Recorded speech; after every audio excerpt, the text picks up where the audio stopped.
When the season started, Namora was the card I was honestly lowest on. This is a very, very specifically conditional card that has a semi-okay 5-cost point ceiling in most scenarios, but in an incredibly high ceiling in a lot of scenarios. The question is, can we actually make her really good in Marvel Snap? And past me wants to say no, but current me wants to say yes. Welcome in, folks. For those who do not know, my name is Guest, also known as ItsGuestGaming. Let's go talk about Namora, because Namora, man, the more I sat with this card, the more I was actually pleasantly surprised with how I could make the synergies work for it. So let's talk about it. It's a 5/6. It was data mined previously at a 5/5. It is now a 5/6 with the on reveal, give +5 power to each of your cards alone at another location. So, first and foremost, another location is incredibly important because you cannot go Namora on 5 and then absorbing man a different lane, Namora on 6, and get that Namora to then rebuff itself with everything. It doesn't flow as easy as you want it to. I was thinking about, is there a way that Namora would buff herself if she's the only card in that lane? But another location is the key wording here. So it's not going to get her own buff. She's not going to be a 21 power card. That, my friends, would be absolutely broken. But we also know Marvel Snap likes to release broken cards every now and then.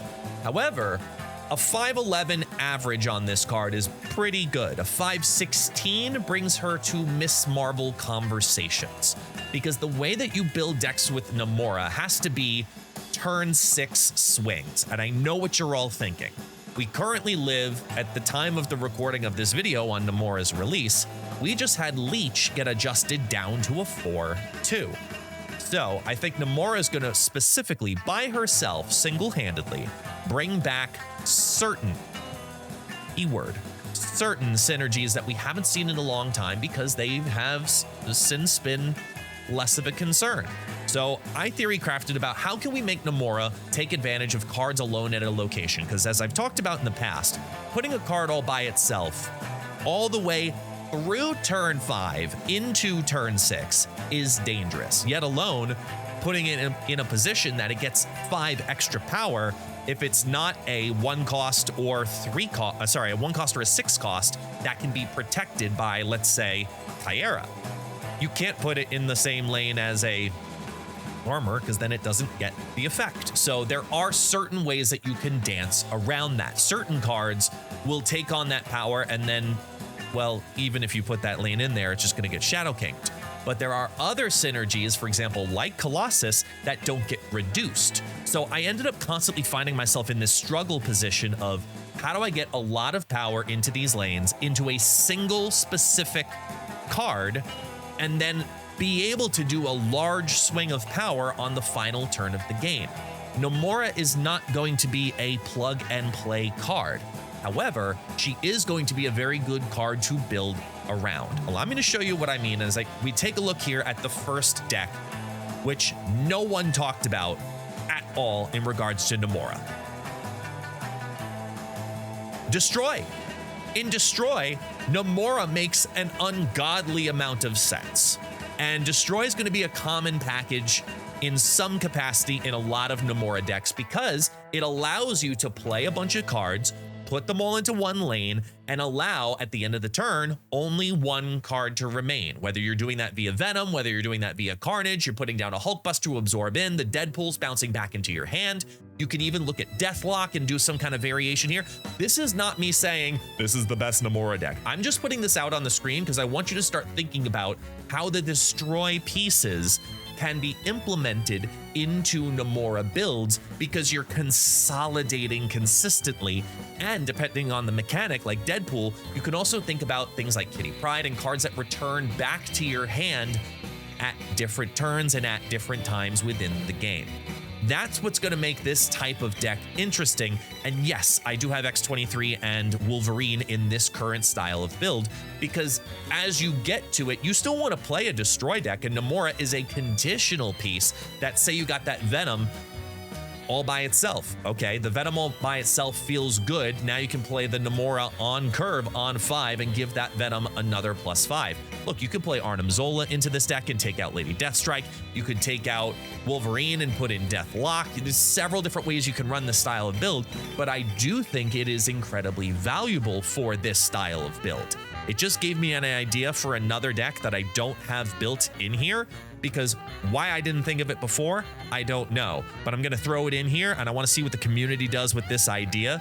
Namora, maybe with some kind of ramp package with Nimrod, because it's less predictable than Shuri Nimrod. Just random, I know, but I'm getting sidebarred and sidetracked as I take a look at other suggestions of how we can utilize Namora. So remember the Destroy package, because it's gonna probably appear in several different locations. For example, I'm throwing in a mild Destroy package into a Yo-Yo deck. For those who don't know Yo-Yo, it's Lady Sif into Ghost Rider. That combination made me think Black Knight, because Black Knight has the Ebony Blade. And what can the Ebony Blade do that only one other card in the game can do?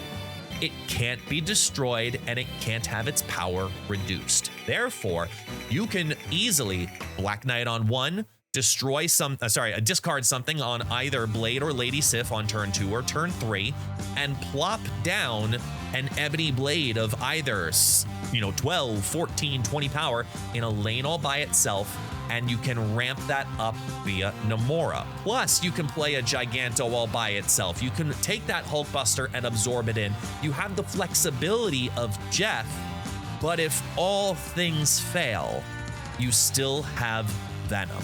Because Venom also presents the option of allowing Namora be a turn 6 play, which I also really like. You can have Venom go down on 5, consolidate a whole bunch of stuff together, like Ghost Rider bringing something back on turn 4, go ahead and blink it, and then consolidate it, and then if you need to, blink it, because you know there's only a bigger card in the deck, and you're limiting your restrictions of your locations via the amount of cards that you have in each location. So consolidate and discard, consolidate and discard. This style of deck leads into the idea that Namora will have single cards all by themselves on either turn 5 or turn 6. Whether it's Giganto in the left lane because you had a longer match and it's a limbo match because everybody and their sister is going to be looking at Magic. As you'll see in a couple of these other decks, Magic is going to make a resurgence because this is an ability that you might want to proc twice via either Absorbing Man or Odin. So you're going to see some more Magic play. So I think that we have some flexibility in a Black Knight deck for Namora to absorb that power, and the Ebony Blade can't have that power be reduced. One of the hardest things is about the reduction in Shang-Chi that exists in the meta. We're going to see Shang-Chi again because Namora will come out, which will cause big cards to appear in the game, which will cause Shang-Chi to come back.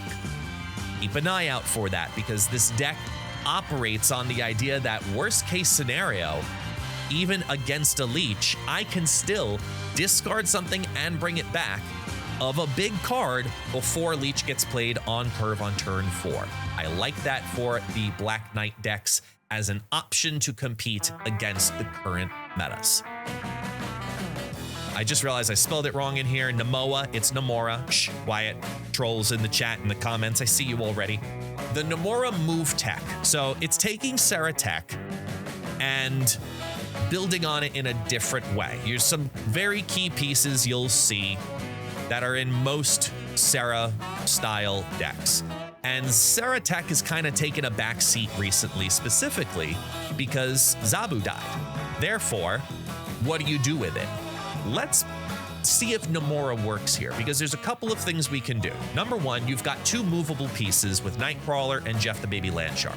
You can allow them to be in the same lane and later move them to isolate a card later, or allow them to be alone, get the buff, and then move them into a lane on the final turn of the game. It gives you that double flexibility.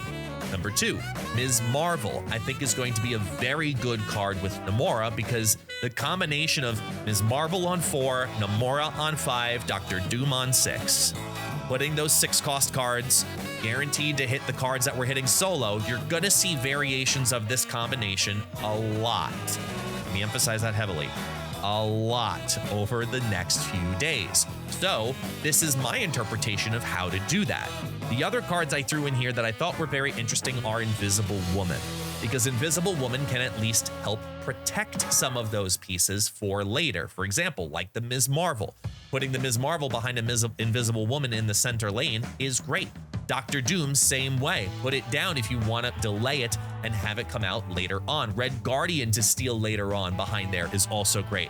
Mobius is a great defensive piece just for Sarah Tech in general, because we're going to see some Sarahs. We're going to see some, what's her name? The other one, Ravonna. There you go. You're going to see a couple of Ravonas come on down with the style of deck. But the two key pieces I want to shout out here are Shadow King, because other Namoras are going to come out this week, and you should be able to counter them in isolation. And conjunctively, Titania. Because Titania, although a relatively difficult card to play consistently, Titania allows you an option to send a card over, put the Namora buff on, and then bring a card back. That is really fun. And I like this idea of using Titania with Namora because it's loaning a card. This is why it's going to be a difficult deck to operate. Plus, worst case scenario, you could drop the Namora and Titania together on turn 6. So there's flexibility here with this style of deck. It's still Sarah Tech. It's still taking care of a lot of control elements in the meta. Invisible Woman holding some cards back, like the Titania behind it on any given turn, because it won't reveal until afterwards. There's lots of cool things that can be done with this deck, isolating the cards and then moving them later on. I like Namora in some kind of Sarah Tech build. This is Bring Down the Hammer. Now, Bring Down the Hammer is placed on at least a current idea that what's a deck that already can have a card solo a lane? Hammers. And I know what the chat is thinking. Cosmo, Leech, etc. I get it. I get it. I get it. They exist. And sometimes you have to be scared of them. And sometimes you have to run for 1, maybe 2 cubes because of it. But guess what? This deck has such an incredibly high ceiling to compensate for those Leech losses that because of it, it will just like insanely quickly accelerate. Think about Magic going down on 3, Beta Ray Bill going down on 4, Jane Foster going down on 5, Namora going down on 6, and then Odin on top of the hammer on top of Namora. That Beta Ray Bill is gonna skyrocket and solo a lane all by himself. Yet alone, Thor can do that. Yet alone, you could put Luke Cage into this deck with Hazmat on the Wong package and have a secondary out clause to play within. This is a Wong-focused build. This is a very heavy on-reveal style deck. And look, if you get leeched, you get leeched. But either way, you still have so many other on-reveals that you can draw after your leech turns that by playing the Wong down on turn 4, get leeched, and then have turn 5, 6, and potentially 7, depending on if you have Magic down, you still have enough draws to pull Hammers, to pull Janes, to pull Iron Hearts, to pull Hazmats later in the deck, because you keep adding things to the deck. So it actually, in a weird ass-backwards way, is probably one of the more secure decks for Leech if you're going to be an on-reveal style, because you are guaranteed to pull strong cards no matter what got destroyed in your hand. Other strong cards will be drawn later on. So Bring Down the Hammer is how I'm taking Namora with that Odin synergy, which is going to require a turn 7 more often than not, and trying to embellish heavy in it. So you've got your Wong White Tiger Odin line, you've got your Hammers and Friends, you've got your Hazmat into Luke Cage line, Ironheart, etc. You see what's going on there. This is a very heavy deck into on reveals, just like Leech Isn't Real, which is a straight up copium high ceiling deck. And I've put specifically Venom in it to help counter what we're going to see a lot of, which is White Widow, Debris, Goblins. Like, you're gonna see a bunch of these cards. So I took the notion of Venom, which is what we talked about earlier with the Destroy package, and we've used a couple times already in different decks here, and now decided to build it with this Arnim Zola Odin Black Panther package that Silver Surfer thoroughly enjoys. Many, many moons ago, back with SnapCon, I had a Silver Surfer Black Panther Wong deck. And this is incredibly good together for Namora, because we have the options of going solo on some cards. Namora hitting a Sebastian Shaw is going to automatically make that Shaw go in one upgrade to a 311. I think that's pretty damn good, yet alone other upgrades that could happen via Ironheart, Silver Surfer, getting a couple of them out, you know, hitting the Namora Arnim Zola even. There's a couple of different ways that you can play into that. I also like the notion of Namora into Absorbing Man plus a Colossus at the very end on the same lane. Now, Colossus is that other card I talked about earlier that can't be destroyed and can't have its power reduced.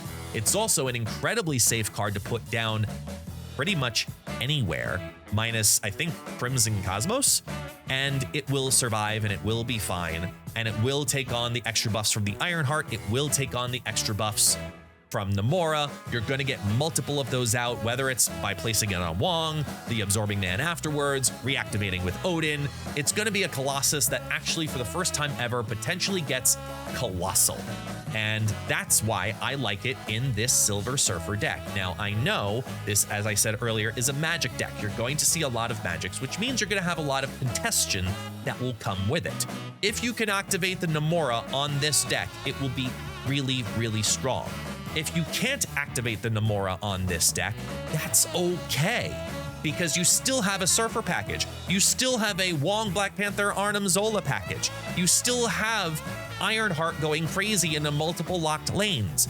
You still have several packages built into it that will be able to survive. And I like that a lot right now for this specific deck. So, what else can you do with it? I mean, you could lean a little further. You could lean heavily into Silver Surfer potentially, right? You could just go all in, and we're gonna call this one... What do you name it? What would you name this deck? Let me know in the comments. What do you want to call this deck? But here's the inspiration. It's a lot of waves, it's a lot of water, it's a lot of surfing, because look at what's out there, right? You have Invisible Woman for nice secret protection. It is technically a Silver Surfer deck, but it has a couple of twists. Number one, it has two great 3/5 stat line cards that you don't typically see in a lot of Silver Surfer decks. It has Wave and now Nocturne. Nocturne, probably one of the top 10 cards in Marvel Snap right now. I like this because it gives you some flexibility and it gives you location control for you to cheat out your own magic if you want to, or to help play defense on another location. It also allows you to go Wave into Sarah or Wave into Namora, which is a very strong play line, having the Invisible Woman be played down early on. Then you play Wave in a separate lane on turn 3. Then you play Namora on turn 4 in a separate lane. Now that Invisible Woman is a 2/8 and that Wave is a 3/10. And you can still do your Sarah Surfer things on top of it. You can then still do your Surfer. You can then still do your Sebastian Shaw. You can even put that Namora behind the Invisible Woman, put a Sebastian Shaw in a lane all by itself, and then just ramp up everything behind the Invisible Woman towards later on in the match. There are so many different things that you can do with this, because Namora is a card you could ramp out if you want to, or you can just kind of just chill back and lean a little away from as just a standard 5/6 and run a standard Surfer package. Invisible Woman having Silver Surfer be protected on turn 3 is going to be one of the most underrated plays in Marvel Snap the next week, because we're going to see a lot of Leech, as we have been. And because Leech exists, you have to get ahead of it. But what are we not seeing anymore? Goliath. We're not seeing a lot of Goliath. And you know who else we aren't seeing a lot of? Cosmo. So take advantage of that. Use the Invisible Woman lines and protect your cards behind it. Put the Silver Surfer and the Absorbing Man behind it. Then play Sarah in a separate lane. Then play everything else and its sister. Put down the Wong plus Jeff plus Silver Surfer. Plus Sebastian Shaw, and then Silver Surfer goes crazy. There's so many different things you could do with these style of decks because Namora allows you some early ramp potential, taking the priority, get your shit out there, and have a good time. I think this is a really, really strong card. I think that there are ways to really make this card, but I need to know what you would call this deck. So let me know down in the comments, looking at here, what would you call this deck right here for Marvel Snap? And yes, I am using Sage because Sage in Silver Surfer is very good and it's great to put behind Invisible Woman, just saying. So let me know your thoughts on Namora because I honestly think that I may have been sleeping on how good she would be until I really sat down with the card and started thinking about unique ideas for Namora. She's a decent card. Is she going to be worth your tokens? I'm not sure. I'm not sure. I think she's going to be worth some keys, but I can't feel confident until I fully test her. I can't feel confident saying that she's worth 6K. I can't, in this current meta, it's really tough to make that justification because we have a lot of on-reveal cards and we just had Leech get adjusted. So it never has that feels good moment except when you know you're not going up against a Leech deck. And that's what holds me back from saying she's worth tokens. So we'll see. We'll see. I'm very happy to say that I'll be testing this card live on Twitch. Come join us on Tuesday and Wednesday and all of the days that we try all the different Namora decks. Let me know what you want to name that prior deck, and I will see you all next week for Sasquatch. So thank you all so much. I hope you enjoyed the video, and I'll see you all next time.